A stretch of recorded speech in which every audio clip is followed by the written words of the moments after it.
दुनिया में, इस संसार में, इस जगत में कोई भी आदमी है, कोई भी इंसान है, वो किसी जगह पर रहता हो, किसी जाति का हो, काला हो, गोरा हो, उजला हो, पीला हो, लाल हो, कोई अंतर नहीं आता।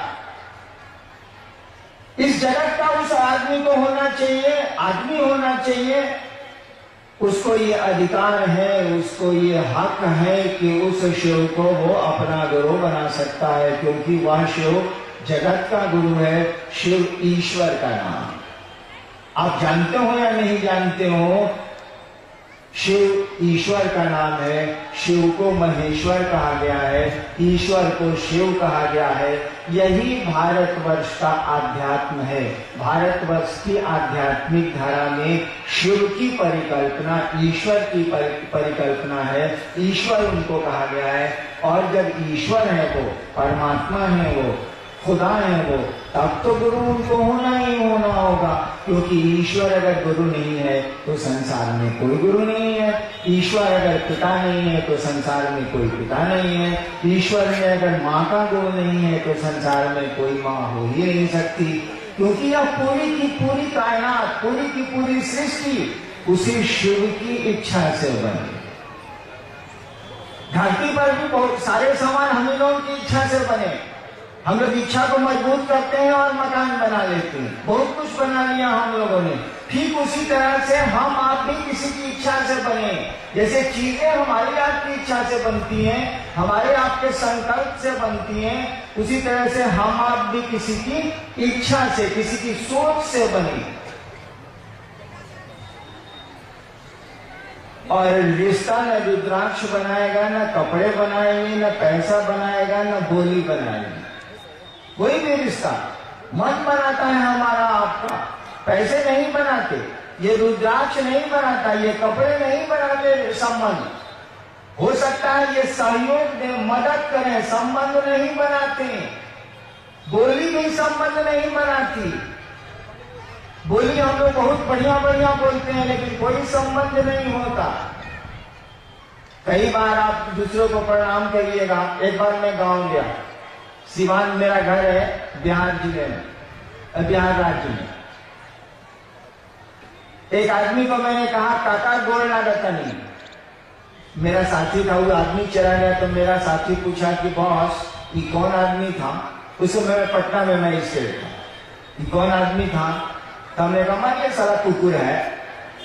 देखिए, गोली से तो काका को प्रणाम किया हमने, लेकिन मन बुझ रहा है कि पूरे गांव को लड़ाता है, पूरे गांव में झगड़ा कराता है। लेकिन गांव के रिश्ते में वो चचा लगता है, तो शिष्टाचार में तो काका प्रणाम करना ही नहीं करना। तो बोली भी संबंध कहाँ बना रही है, मन संबंध बनाता है। यह बोलना कि शिव मेरे गुरु है, इससे हम आप शिष्य ना हो जाएंगे। ठीक है, बोली का असर होता, शब्दों का प्रभाव होता, शब्दों का असर होता, लेकिन यह मात्र केवल बोल देने से कि हम शिव के शिष्य हैं, या कंगन बांध लेने से कोई शिव का शिष्य नहीं होगा।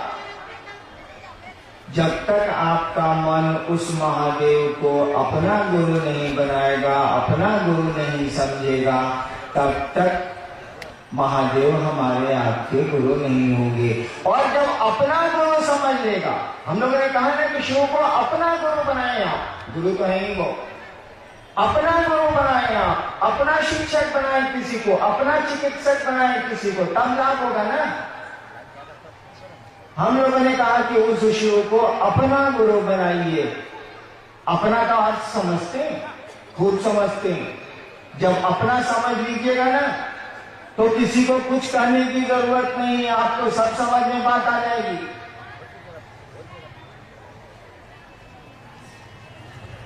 आप अपने चप्पल को पहचानते हैं कि नहीं पहचानते हैं? चप्पल का बोलता है कुछ?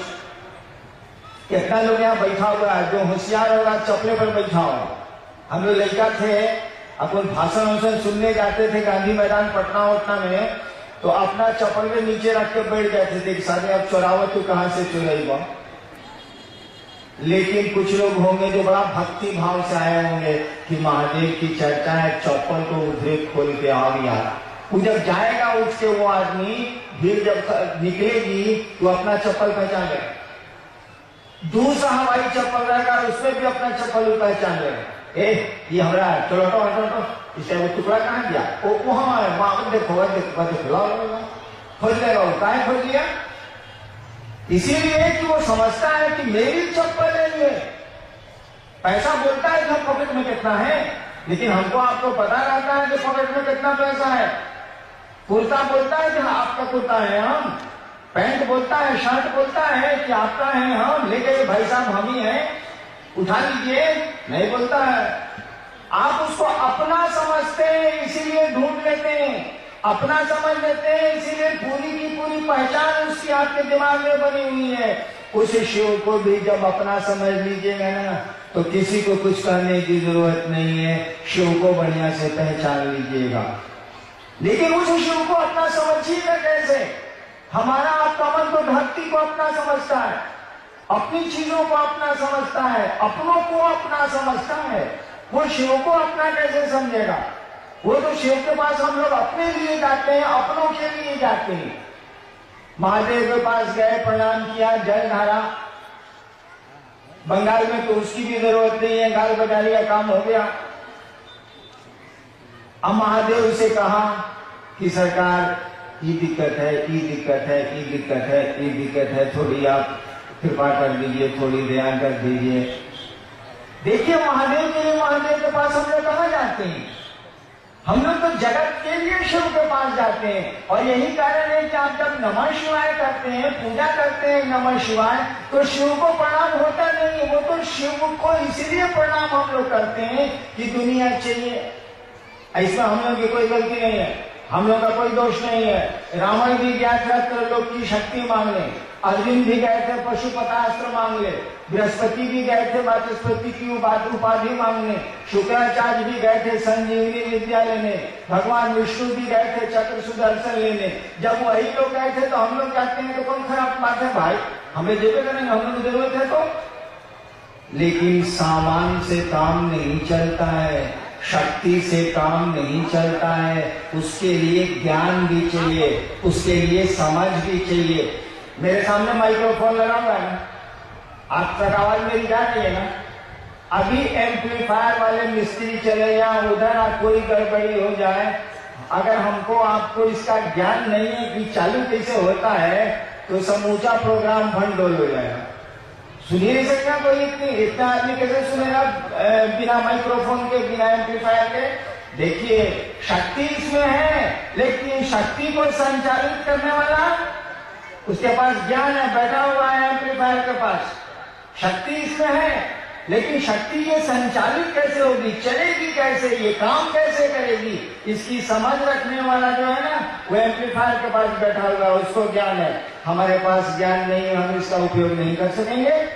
ठीक उसी तरह से सामान से काम नहीं चलेगा, संपत्ति से काम नहीं चलेगा, शक्ति से काम नहीं चलेगा। इन चीजों को चलाने की समझ भी चाहिए। समझ में ज्ञान, गुरु ज्ञान देते हैं, सुना है ना, गुरु से ज्ञान मिलता है। ज्ञान असमझ एक ही चीज है। हम लोगों ने कहा कि आप महादेव से मांगने तो जाते ही जाते हैं, जाएंगे ही आप। हमारे आपके साथ लाचारी है, हम लोग क्या करेंगे? सुना है कि आशुतोष है, तुरंत दे देते हैं, तभी तो भीड़ है। हम लोगों ने कहा कि दानी महादेव से तो आप लेने जाते हैं, अरे ज्ञानी महादेव भी वो है भैया। जो दानी महादेव है वो ज्ञानी भी है, तो ज्ञान का नहीं लेते हैं। बिना ज्ञान के कुछ चलेगा? कुछ नहीं चलेगा। हाँ, याद करिए तो देखिए वो पीछे बैलून बिक रहा। अगर मैं 5 साल का होता, अब बाबूजी कहते कि चलो चलो मंच पर चलो, चर्चा होता महादेव के, हम कहती कि बाबूजी पहले हमरा कहू बैलूनवा किन दी तो अब चल। क्यों? बच्चा तो समझेगा, बच्चों को क्या मतलब गुरु चर्चा हो रही कि क्या हो रहा? लाल बैलून चाहिए, क्या लाल रुई वाली मिठाई बिक रही थी, मैं बचपन में बहुत खाता था। रुई वाली मिठाई अभी देखा थोड़ी देर पहले बिक रही थी बांस में, तो बच्चा तो उसी के पास जाएगा, उसको उतनी ही समझ है। एक बार मैं दार्जिलिंग गया, बाबूजी पूर्णिया में अवसर थे मेरे, मैं बहुत छोटा था। दार्जिलिंग में वो सीटी बिक रही थी, सीटी नहीं होती, सीटी बजाने स्काउट्स में जो होती। दुकानदार से हमने सीटी ले ली, दुकानदार बोला 1 रुपया दाम। सोचिए 1953-54 में 1 रुपए की क्या कीमत होगी। उस समय मेरे पिताजी मजिस्ट्रेट थे और उनकी तनख्वाह थी 125 रुपए। मैं मजिस्ट्रेट हुआ तो मेरी तनख्वाह थी 500 रुपए। बाबूजी जब मेरे मजिस्ट्रेट हुए थे 1952 में, तब तनख्वाह थी 125 रुपए। और सीटी जो दार्जिलिंग में बेच रहा था दुकान वाला, बोला 1 रुपया में। 1 रुपया में तो उस समय 1 मन चावल मिलता था। बाबूजी ने कहा नहीं खरीदेंगे। हम कहा कि कैसे नहीं खरीदिएगा, यूं हम देखिए लेते हैं। 3 दिन तक जे छरियाए कि सीटी किना गया। रास्ता भर ट्रेन में दार्जिलिंग से पूर्णिया तक, कटिहार तक सीटी बजाते आए, फुर फुर फुर सीटी बजाते आए। देखिए, उसके लिए हम 3 दिन तक झगड़ा किया और सीटी किनवाई लिया 1 रुपए की। अब आप हमको 10 सीटी ला के दीजिए तो कि सर आप जो उधर से आए हैं, महादेव की चर्चा करने आए हैं, आपको सौगात के रूप में हम लोग 10 सीटी लेके आए हैं। हम कहेंगे खोस लीजिए, फुरफुराते रहिएगा। हम क्या करेंगे सीटी। देखिए ज्ञान, देखिए बुद्धि। आपका 2 बच्चा है, प्लास्टिक की गाड़ी के लिए आपस में लड़ जाएगा। जब आप ही खरीद के दिया 2 रंग की प्लास्टिक की गाड़ी खरीद दीजिए अपने 2 बच्चों को, दोनों मार कर लेगा अगर एक दूसरे को छू दिया प्लास्टिक की गाड़ी को। आज जबकि जानता है कि माई खरीद के दे दिया, चाहे बाबूजी खरीद के दिए हुए, उसकी समझ ही उतनी है। धीरे धीरे जब उसको शैक्षणिक ज्ञान मिलता है, धीरे धीरे जब उसको समझ हो गए, समाज से मिलती है, शिक्षकों से मिलती है, तब वो समझता है कि सीटी से जिंदगी नहीं चलती, बैलून से जिंदगी नहीं चलती, प्लास्टिक के खिलौनों से जिंदगी के दिन नहीं गुजरते हैं। ठीक उसी तरह से जब गुरु ज्ञान देंगे आपको, तब आपको समझ में आएगा कि आप महादेव से क्या मांगने जा रहे हैं, क्या चीज ले रहे हैं आप। बिना समझ के तो आप मांग भी नहीं सकते हैं। सोचिए तो जरा, जो टीवी नहीं देखा हो टीवी मांगेगा कैसे? जो टीवी देखा ही नहीं टीवी मांगेगा कैसे? जो लड़का टीवी देखने नहीं किया, वो अपने होने वाले ससुर से कहेगा कि हमको हमें टीवी दीजिए, सारा देखने नहीं किया तो मांगेगा कहां से? ज्ञान ही नहीं है, उसको समझ ही नहीं है। गुरु ज्ञान देते हैं। हम लोगों ने कहा कि जो आपका बाबा है, कहा जाता है कि चंदा मामा सबके मामा, शिव घर घर के बाबा। बिहार में तो और झारखंड में तो ये कहावत है कि चंदा मामा सबके मामा, शिव घर घर के बाबा। हम लोगों ने कहा कि जरा अपने बाबा से पढ़ के देखिए तो पढ़ता है कि नहीं पढ़ाता। हमने तो जब गुरु माना था शिव को 1974 में, तो हमको तो मालूम ही नहीं था कि ये गुरु है। हम तो भगवान समझ के उनको गुरु माना। हमें दिमाग में आया कि गुरु भगवान होता है, कि भगवान गुरु क्या नहीं है। और भगवान हमने शिव के बारे में सुना था, अपने घर सुना था, समझा नहीं था, सुना था कि शिव को कहते हैं। मैंने शिव को गुरु मान लिया। हमको तो मालूम भी नहीं थी बात। आज तो कोई आपको बताने वाला है कि शिव गुरु है, किताबों में लिखा है, शास्त्रों में लिखा है। आप उसको अपना गुरु बना के देखिए। सोचिए कि शिव आपके गुरु है, कुछ करने उठने की जरूरत नहीं है। सोचिए आपके वक्त। हम लोगों ने कहा कि इस सोच को अगर भुलाइए नहीं, भुला जाइएगा तब तो मामला गड़बड़ हो जाएगा। रिश्ता भुला जाइएगा तब तो रिश्ता नहीं चले। यादें अगर सो जाएंगी ना तो रिश्ते भी सो जाते हैं। स्मरण अगर खत्म हो जाएगा ना तो संबंध भी खत्म हो जाएगा। इसीलिए कबीर कहते हैं सुरती के डोरिया गगन में चला गया। सुरती मने स्मृति, सुरती मने याद।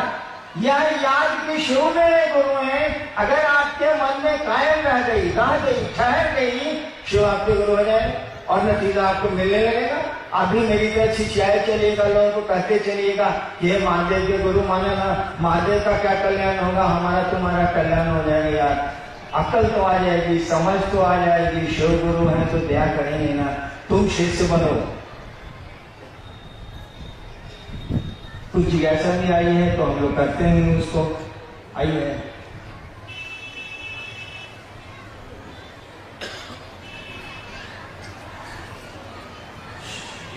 एक भाई की जिज्ञासा है कि शिव के सिवा अन्य देवी देवता को गुरु क्यों नहीं बनाया। एक भाई ने पूछा है कि महादेव के सिवा अन्य देवी देवता को गुरु क्यों नहीं बनाया जाए।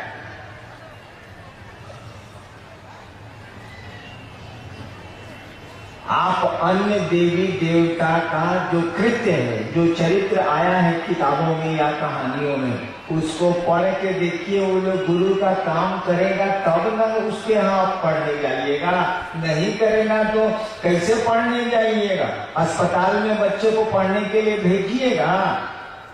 मैं सरकार में 32 साल प्रशासन में था, हमारे पास भेजिएगा पढ़ने के लिए।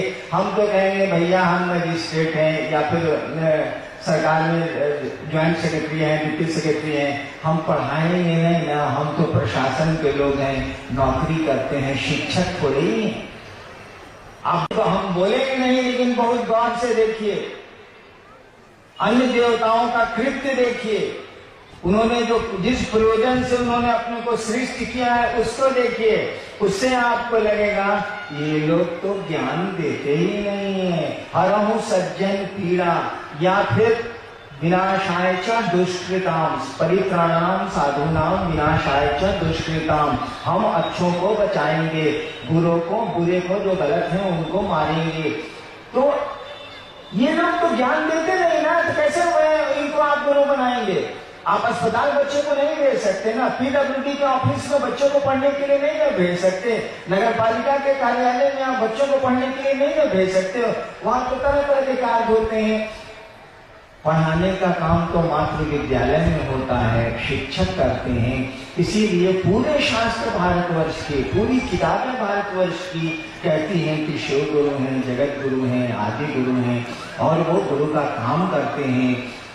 पूरी किताबें शिव को गुरु के रूप में स्वीकार करती है, रिकॉग्नाइज करती हैं, क्योंकि वो ईश्वर का नाम है।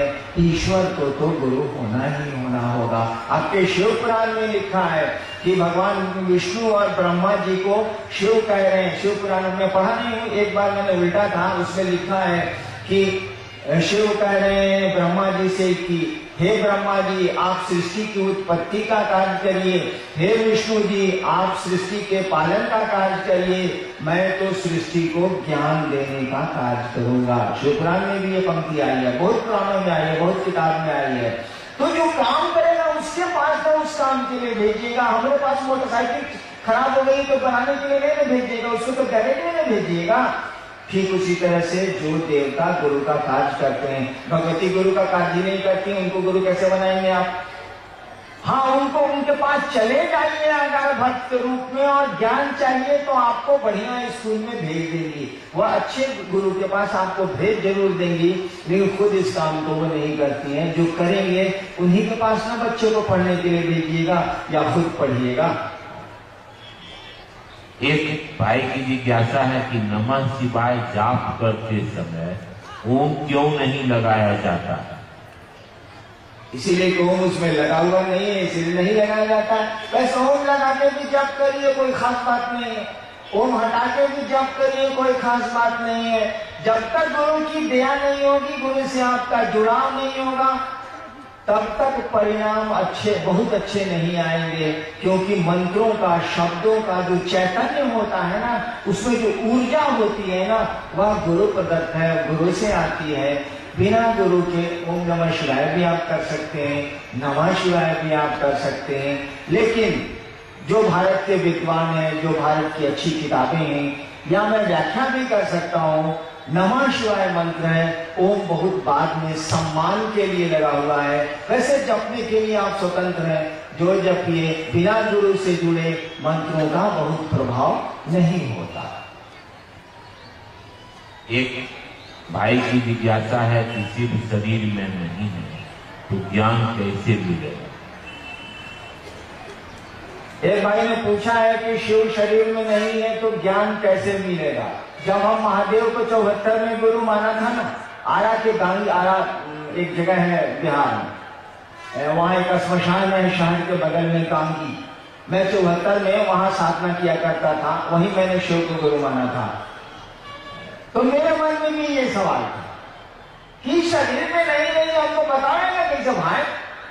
लेकिन हमारे साथ कोई लाचारी थी, 14 साल मसान में रह गए थे, पढ़ाई लिखाई सब गड़बड़ा गई थी मेरी।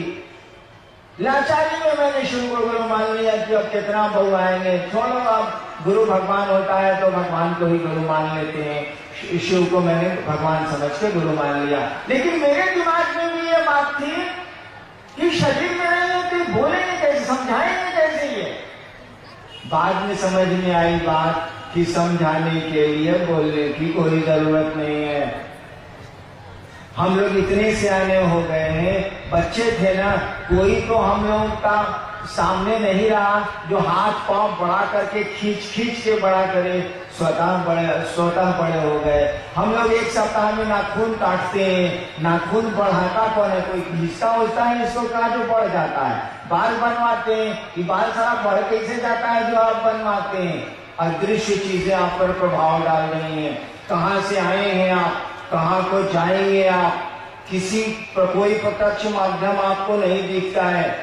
हम लोग कैसे आ गए, कहाँ से आ गए, किस लिए आ गए, कब तक रहेंगे, कोई यहाँ पर फिजिकल बॉडी नहीं है जो इस काम को दिखता हो करता हुआ। सब कुछ अदृश्य माध्यमों से चल रहा है, सब कुछ अनसीन है, अनजाना है। गुरु इसकी समझ देते हैं, शरीर का कोई अर्थ नहीं होता है। शंकराचार्य एक जगह लिख रहे हैं, आदि शंकराचार्य जो सबसे पहले शंकराचार्य हैं, शिव गुरु की स्तुति लिख रहे हैं। लास्ट में उनकी संस्कृत में जो लिखा है श्लोक, उसमें उन्होंने लिखा है इस बात को कि वट तरु मूले, एक वट का वृक्ष है बहुत बड़ा, उसके जड़ के नीचे वट तरु मूले, वट वृक्ष के जड़ के पास एक युवा साधु बैठा हुआ है, युवा गुरु बैठा हुआ, एक नौजवान गुरु बैठा हुआ है वट वृक्ष के नीचे। और उसके जितने शिष्य हैं सभी वृद्ध हैं, सभी बूढ़े हैं, वो गुरु नौजवान है। शंकराचार्य लिख रहे हैं, शिव गुरु के बारे में स्तुति कर रहे हैं, तो नाम नहीं ले रहे हैं शिव गुरु का। पहले कह रहे हैं कि एक वट का पेड़ है, वट वृक्ष है, वट का पेड़ है, उसके जड़ के पास एक युवा नौजवान गुरु बैठा हुआ, उसके चारों ओर जो शिष्य बैठे हुए हैं सभी बूढ़े हैं, वृद्ध हैं। सबसे आश्चर्य की बात शंकराचार्य लिख रहे हैं, सबसे आश्चर्य की बात है कि ये गुरु कुछ बोल ही नहीं रहा।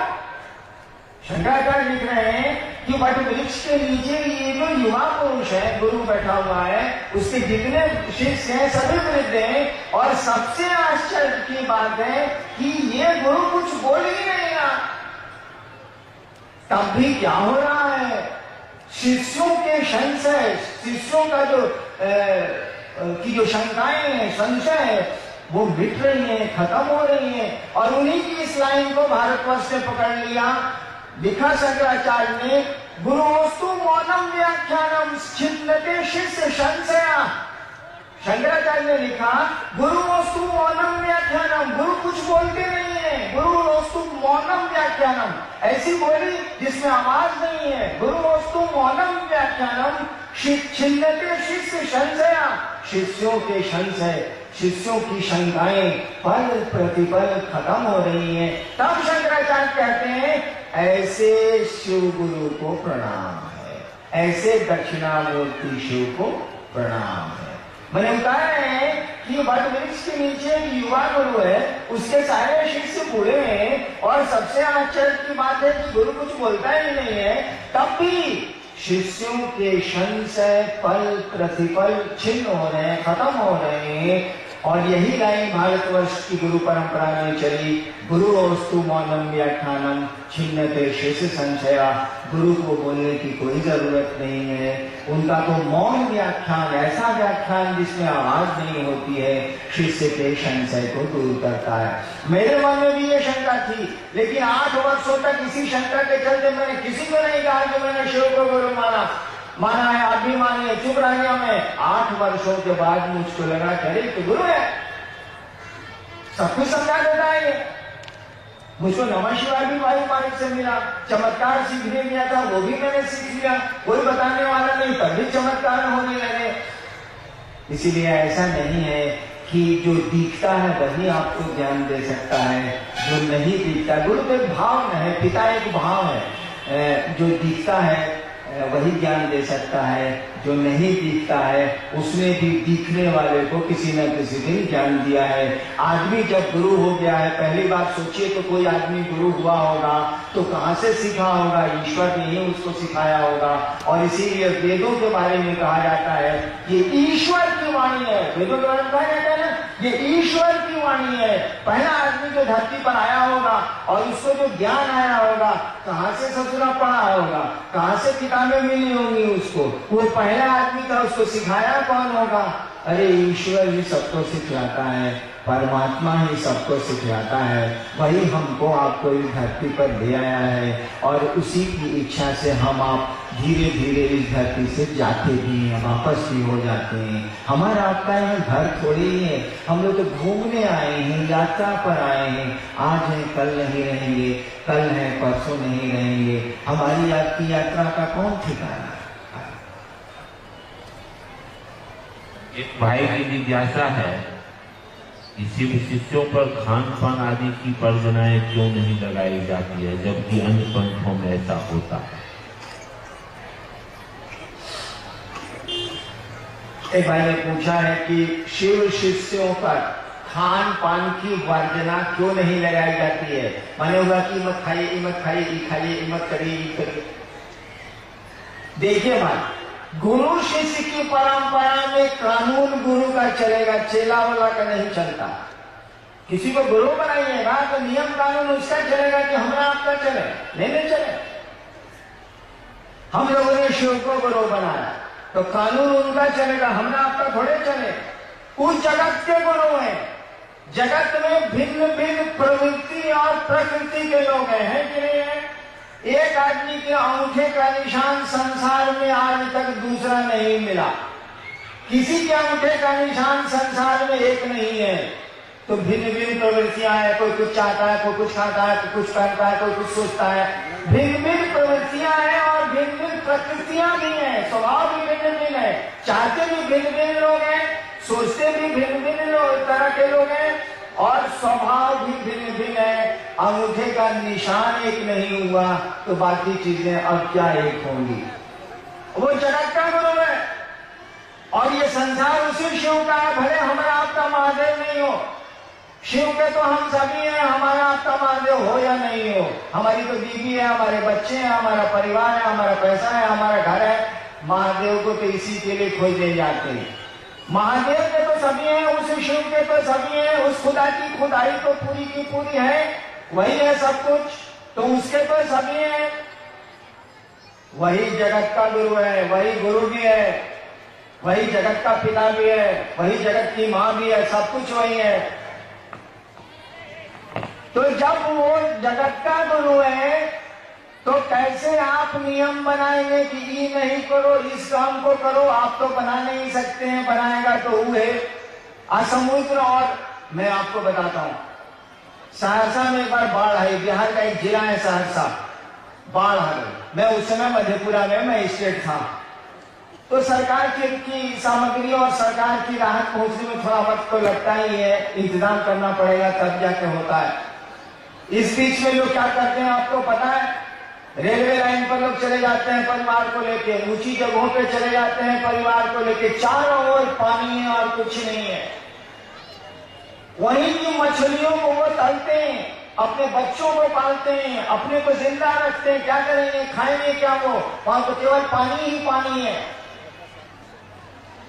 क्या उन मछलियों को जो बाढ़ में डूबे हुए लोग हैं ऊंचाइयों पर, उन मछलियों को खाने के चलते उनका शिव गुरु नहीं होगा भाई? काहे? महादेव उनका नहीं है, वो तो सबका है ना, सभी उसके हैं ना। तो मछली खाने से महादेव उनका गुरु नहीं होगा। ठीक है, आप खाएं या नहीं खाएं आप जाने, आप उसको महादेव से कुछ लेना देना नहीं है। लेकिन बताए, मेरी बेटी है सिंगापुर में, मेरे गांव एक ही बेटी है, यह हिंदुस्तान अखबार में थी बिहार में, अभी सिंगापुर में है वो, और उसके हस्बैंड भी डॉक्टर हैं वहीं सिंगापुर में। एक बार मेरे दामाद ने फोन किया मैं मुझको डेरे पर पटना में, उस समय मैं वहां ज्वाइंट सेक्रेटरी था गवर्नमेंट में, सरकार में, कि यहाँ तो खाने के लिए कुछ मिलता ही नहीं है। हमने कहा कि सिंगापुर में खाने के लिए आपको कुछ नहीं मिलता है, कहा कि खाली मांस मछली मिलता है, समुद्र का जानवर है, यूं है वो है। सो यहाँ तो हम बंद खाते, पाव रोटी खाते रह रहे हैं। वो है शाकाहारी, मेरे दामाद पूरी तरह है शाकाहारी। समस्या में उनके भोजन की, तब हमने बेटी को हिंदुस्तान अखबार से रिजाइन कराया और तब उसको सिंगापुर भेजा कि जाओ कुछ बनाओ ना तो डॉक्टरवा को खिलाओगी ना। वो तो कहता है कि यहाँ कुछ सब्जी तब्जी कुछ मिलते नहीं करती है, बड़ी महंगी। यहाँ एक दो दुकानें हैं पूरे सिंगापुर में जहाँ सब्जियां मिलती हैं, भारी मुश्किल है। कहा है सिंगापुर के लोगों को शिव को गुरु मानने का अधिकार नहीं है क्या? क्या समुद्र के किनारे रहने वाले मछुआरों को शिव को गुरु मानने का अधिकार नहीं है क्या? अरे बाप भी उसी का है, गाय भी उसी की है, बैल भी उसी का है, बकरी भी उसी की है। तो जब शिव को गुरु बनाएंगे आप तो इन नियमों को तो लागू कर ही नहीं सकते आप। और इसीलिए हम लोग कुछ नहीं बोलते हैं। हम लोग नहीं बोलते हैं कि मांस मछली खाएं आप, हम लोग नहीं बोलते हैं कि मांस मछली छोड़ें आप। हम लोग कुछ बोलते नहीं, कहते हैं कि जो मेडिकल साइंस कहता है सो करिए, आपको जो ठीक लगता है आपके शरीर के लिए जो ठीक है सो करिए, लेकिन 3 काम जरूर करिए। शिव को गुरु बनाइए और गुरु बना के उनको रखिए अपना गुरु, उनको प्रणाम करना सीखिए, उनसे दया मांगने की कोशिश करिए और शिव गुरु हैं इसकी चर्चा करिए। ये 3 काम करिए। बाकी आप बुझिए कि साग खाते हैं कि क्या करते हैं, वो आप हैं। एक बहन की जिज्ञासा साहब से, बहन संध्या रानी तन की। सब लोग बोलते हैं कि आप 8 साल से 14 साल तक तपस्या किए, तो आप तब पढ़े और कलेक्टर के पद पर आए, कृपा करके। ये कौन सवाल भाई लोग? एक गुरु बहन ने पूछा है कि सुनते हैं कि आप 14 साल तक तपस्या किए। तपस्या नहीं किया, हम छिछियाए। छिछियाना पूछते हैं ना, छुछुंदर छिछियाता है। हम तपस्या नहीं किए। दिन भर जो का साधना मिलता था हमको गुरु लोगों से चाहे जो भी लोगों से वो करते थे। रात भर मसान में जाकर के अंट संट करते थे। होता क्या है ना कि जैसे हम अभी राज रामपुर में कुछ दिन रह जाए तो लोगों से दोस्ती हो जाएगी, नहीं हो जाए। कुछ दिन हम रह जाएंगे तो लोगों से दोस्ती हो जाएगी, पहचान हो जाएगी, आना जाना शुरू हो जाएगा। तो 14 साल तो रात में मसान जाते थे, वहां के लोगों से दोस्ती हो जाए। वहां जो लोग रहता है वहां से दिखता नहीं है जल्दी। असम है बड़ा अच्छा, ये हमको उतना बुझाता नहीं था, बचपन से थे। तो वहां के लोगों से दोस्ती हो गई। दिन में योग की साधना मैं करता था। हाँ, ये बात सही है कि मैं पढ़ता नहीं। बाप मेरे अफसर थे, कू हम पर कहते थे। मेरा एक छोटा भाई DIG है अभी राजस्थान में, वो पढ़ाकू था। मेरी 2 सिस्टर है, सब पढ़ाकू अफसर है सब। अहम थे एकदम भोचू, पढ़ने लिखने से कोई मतलब नहीं, मार झगड़ा ये वो, कभी किसी को पीट देना, कभी किसी। रात भर मसान में रहिएगा तो करिएगा बेटा, रात भर जगे हुए हैं आप मसान में तो भले झगड़ा नहीं कीजिएगा तो करिए कीजिए। 14 साल के बाद हमको लगा कि साला हम फंस गए, गलत जगह में फंस गए हम साला। जिन लोगों से हमारी दोस्ती हुई थी वो महादेव के रूप में हमसे मिलने आता था। हम इस खुशफहमी में थे कि चलो बड़ा मजा है कि महादेव के लोग मिल रहे हैं हमसे मसान में। साला एक दिन वो निकल गया प्रेत। लाख हम आपसे भाषण दे दें, आप हमारे साथ 2 साल रहिएगा तो नहीं पूछिएगा कि साला बोलता कुछ है करता कुछ है, बुझे। तो हम भी कुछ दिन में पूछ गए कि साला दिखता कुछ है करता कुछ है, साला प्रेत है, महादेव कहने का आदमी नहीं है साला। हमको बड़ा दुख हुआ कि पढ़ाई भी गई, बाप माई का जो तिरस्कार है वो भी बर्दाश्त किया, पढ़ते लिखते नहीं थे। तब मेरे दिमाग में आया कि गुरु भगवान होता है तो भगवान गुरु काहे नहीं है। अब भगवान हमने सुना था महादेव के बारे में, आज से समझा दूंगा मैं, उस दिन मैं समझा नहीं सकता था, हमने सुना था।